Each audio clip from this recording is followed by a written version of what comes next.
Now we have Yulia Babanova. She's an amazing artist. She didn't give me a big bio, so I'll ask her to introduce herself.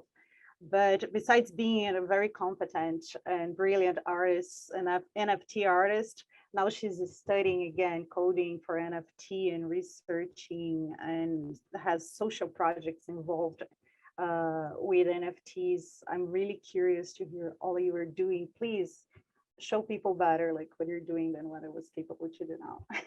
Yulia, the floor is yours. Yeah, thank you for the introduction. Hi, everyone. I may have problems with my connection, so just let me know if the connection isn't too good.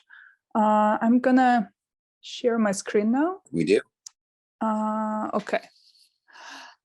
Okay, so my topic is reimagining social impact through NFTs. And first I will introduce myself. So a little bit about me. I come from a mixed background, a lot of different things. So I have a traditional academic art education.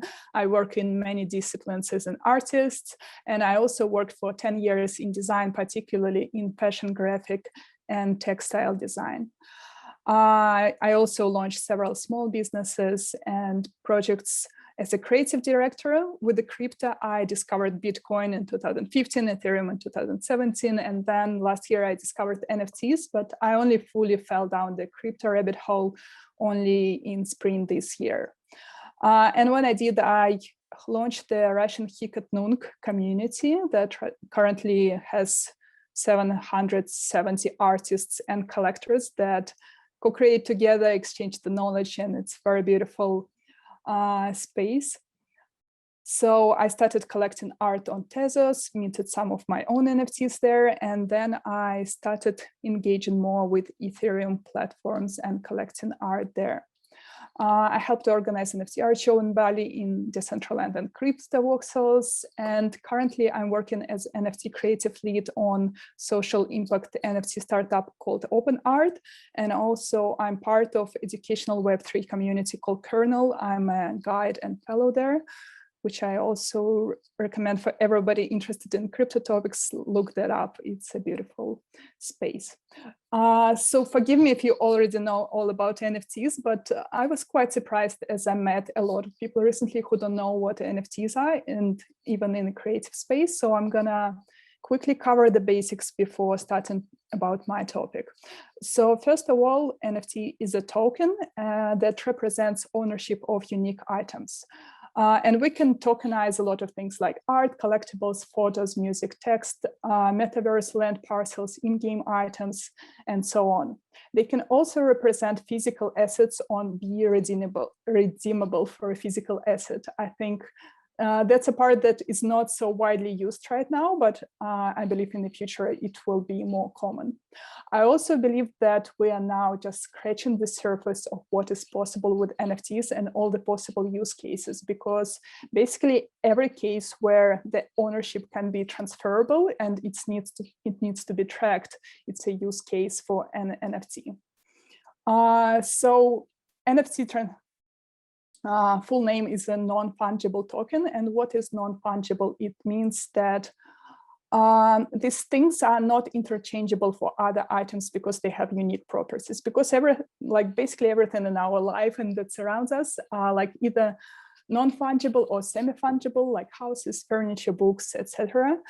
And on the other hand, we don't really have a lot of fungible items, and mainly it's money, because $1 equals $1.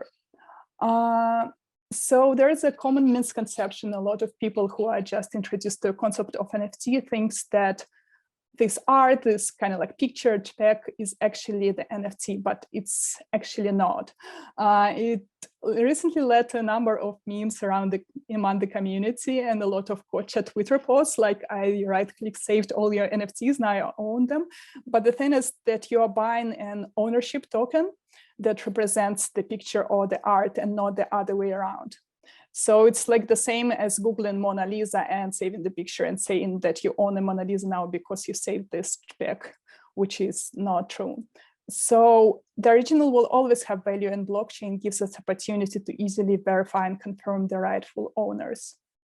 Here on the left, you can see some of the examples of the famous NFT collections like collectibles, text, land parcels, digital fashion, art, photography. And on the right, there are some of the jokes around this right-click saving.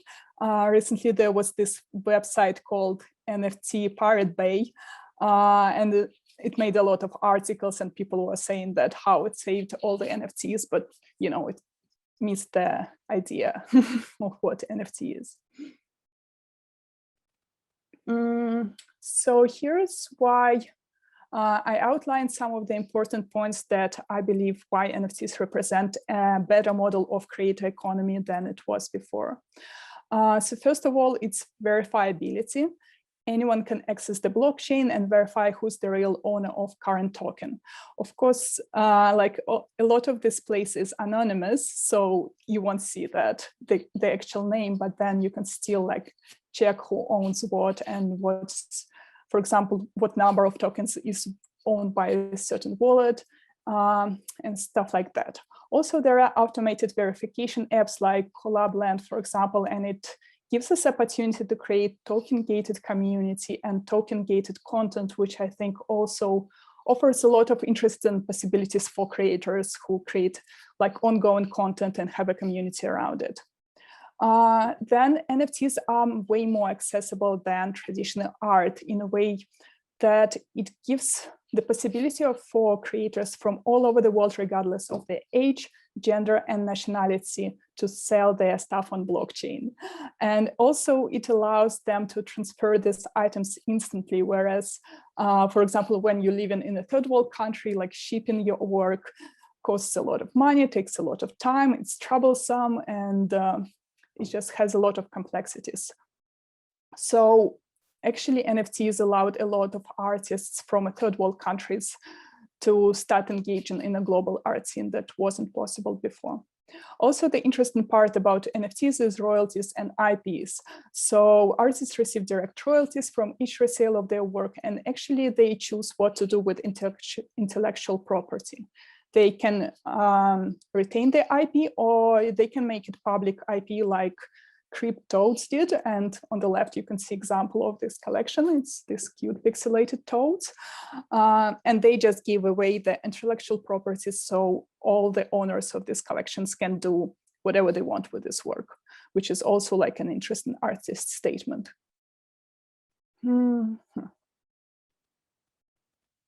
So now to my main topic. So how do we use this promising new medium and what it has to offer for a public good? So I offered different stories of how Web3 and blockchain was used to change the situation in the world. So the first story is Axiom. Some of you probably have heard of it. I think it made a lot of, it was a lot in the news. So it's this play to earn game. The concept is that you earn as you play the game, and it is powered by NFTs, and it saw quite a worldwide adoption. So it's an application on Ethereum where players can breed, battle, and trade digital creatures like Axis. But what's interesting is because of the COVID-19 crisis, a lot of countries saw a rise of unemployment, and a lot of people were not able to support their families like before. For example, there was a big case in Philippines where the whole communities and families, like up to 66-year-old grandma, would start playing Axis and making a living out of that, because they could make $300, $400 a month, which isn't a lot for a Westerner or crypto investor, but it can change, can be life-changing for a family or for a person in Philippines. So while it wasn't originally designed to make a social impact or to help communities in need, in the end, it turned out to be exactly that. Another beautiful story is called the Bounty for Basura project. So it was an experiment partnership between Bounties Network and coins.ph. And they undertook the endeavor of incentivizing residents of the Philippines to clean up their shoreline themselves. And it's a beautiful documentary. If you have time to watch it, I highly recommend it. And you can watch the striking transformation of the shoreline and the beaches, and how it influences the community, how they feel like proud of it and empowered by it. So they were not only successful in cleaning up the beach itself, they also welcomed many unbanked members of the local community into this global cryptocurrency financial system. So they didn't use NFTs as it is. They used fungible tokens that were crowdfunded from all over the world. But I think it beautifully illustrates the potential of crypto changing the world for the better and uplifting whole communities. And here are some of the examples of donations from popular and successful NFT collections. So there are a lot of collections that would give a percentage of their sales or will do one-off auctions for the purpose of charity. So for example, a successful NFT project, World of Women, who had like female artist and was focused on empowering women. They donated 2.5% of their sales to each of the following causes. She's First. That's a non-for-profit that is educating girls across the world. Then to Young to Wed, it's an organization that fights against child marriage, and also to their community member, Strange Cynthia, who's fighting a severe disease. Then a platform, Art Blocks, which is a really famous platform for generative art, and they saw astronomical sales in summer. They had a lot of like record-breaking sales in generative art. And they are giving up to 25% from the drop sales directly to different charities. I think it's up to an artist which charity they choose. Sometimes they're not doing it, but quite like I think the majority of collections are given 25% of their sales. And then there was a project, Fast Food Punks. It's a derivative from CryptoPunks. But more in like using this meme, how if crypto doesn't do well, we'll go and work in McDonald's. So they raised, they did a special auction for the charity, and they raised $574,000 for Ronald McDonald House charity through this auction. And these funds provided an estimated of 6,000 night stays for families in need. There are also like endless other projects that would give like percentages, but it's just too long to list them all. 1 second. I'm getting into the mode of talking super fast. Also, there are a lot of projects that pop up now that focus solely on the charity and on social impact. But right now they're all at the very start. So like it's not the use case yet. It's just the beginning of something new. So what I see here is the possibilities. So there is an old model of social impact crowdfunding, and there is a new possible model that we can create with NFTs.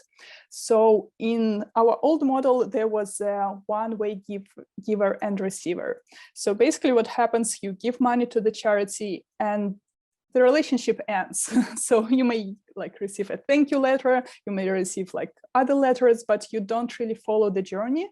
And there is no community that is formed, there is no connection that is formed from this donation usually. While with NFTs, like first of all, you do this contribution, you receive a certain digital art NFT that what's interesting, it can potentially appreciate in value. And while the old model will be just built solely on the desire and opportunity to donate, in some cases it will be done for tax purposes, which is not a bad thing at all. I'm not saying that old model is all bad and new model is all good, because they're always, you know, it's not like either good or bad. But what's interesting for me about the new model is that it creates the new paradigm in charity. You can sell an NFT that you bought. So like when you buy an NFT, your funds go to charity, but then you sell an NFT, you either get your money back, some of your money back, or even maybe you make a profit. And then because of the royalty system, you help the charity again through doing that. And for me, like this is a very interesting moment where we take this part of, like, I don't want to call it greed, but you know, like this part of investment and profit making, which is present in NFT space. And we use this narrative for the better. We actually use this element of people like chasing profits and selling for the profits, but use it for a public good, which is, I think, is quite amazing. Also, what I really, as I mentioned, in the old model, contributors won't form connections with people interested in similar cause unless they go like to Facebook communities or whatever other communities. But NFTs are very good vehicle to create a communities. Basically, the recent rise of popularities in NFTs with the profile picture collections is not so much about art as it is about creating a community and about this sense of belonging that is created through a collection, because you hang out together on Discord forums, you have all these chats, you have discussions, you have, I don't know, Twitter spaces, and through like having your NFT as a profile picture, you kind of show to the world that you belong to this community.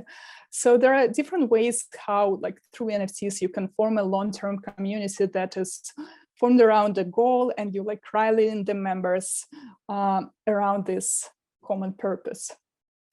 Also, like in traditional old models, you can create additional experiences or raffle prizes through email-based, but it's not very practiced.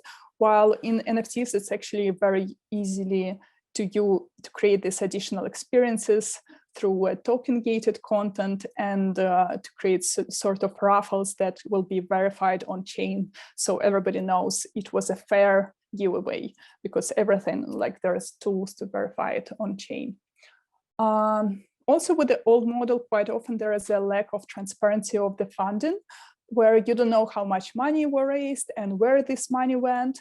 Blockchain offers better transparency. I'm not saying it's completely solved, but at least you can see how much money were raised and what were the funds and when they were taken out. Like at the moment where the crypto is converted to regular money, to fiat, this transparency kind of like is lost because you can't really check where this money went.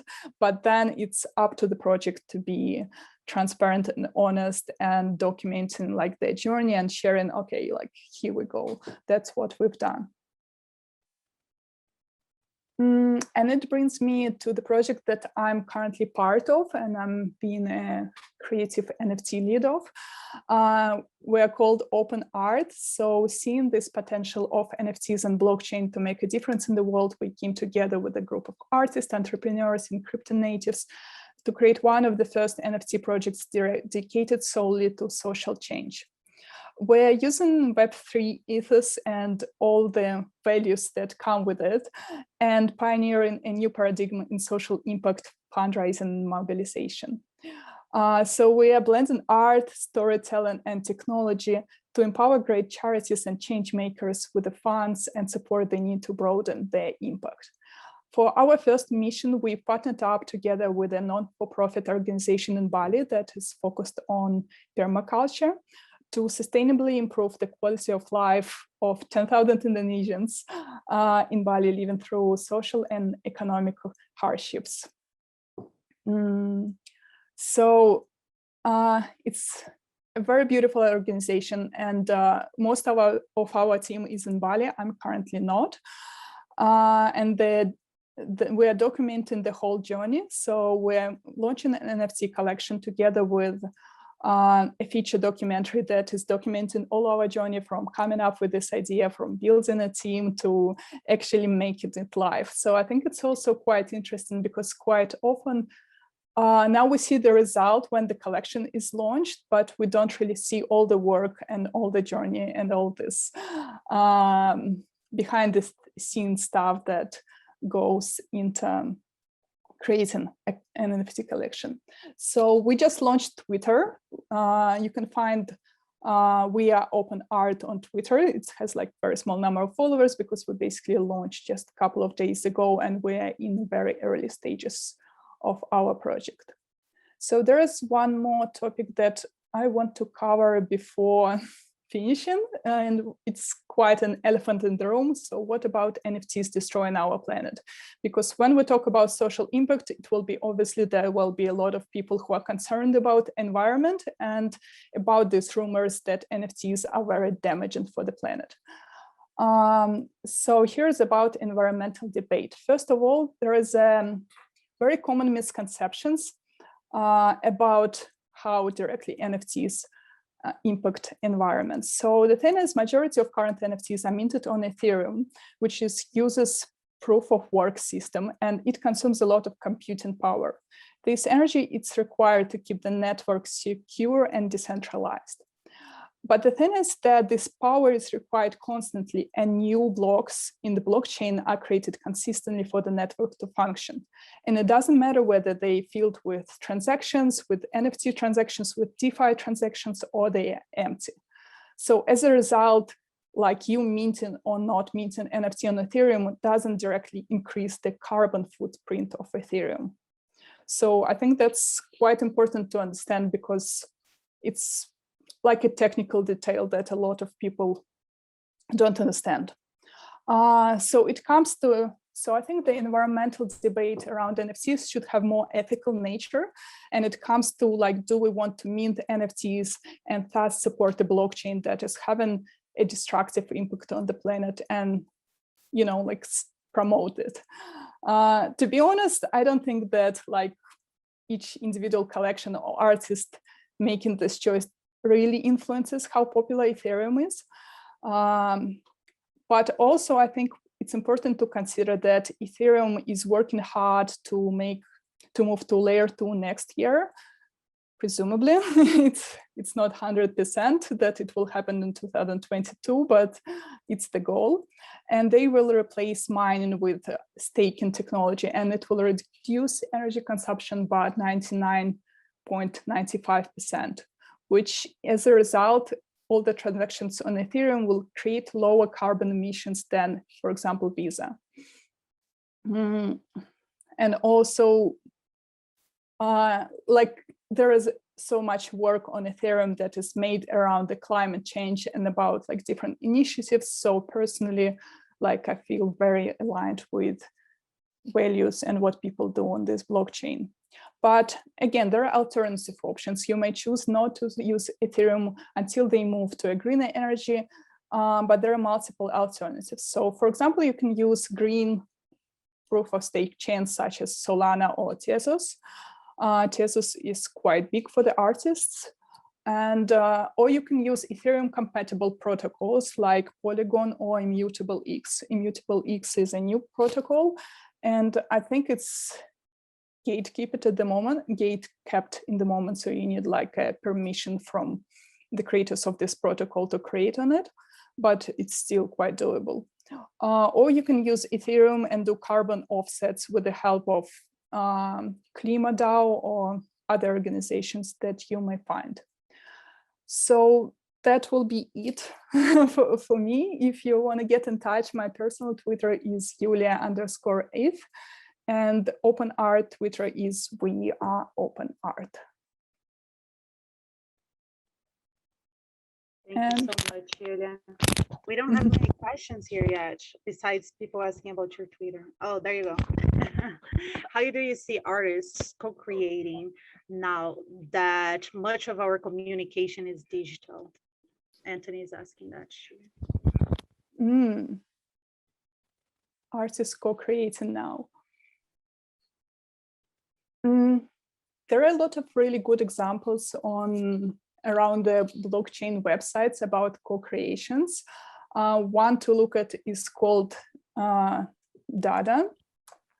And actually what's happening there, it's like online co-creation tool for the artist where you can collaborate and co-create art. I think you can check it out. So it's one of the ways. There are other ways where, so yes, it is a digital communication, but in a way it's like a digital dialogue between the artists.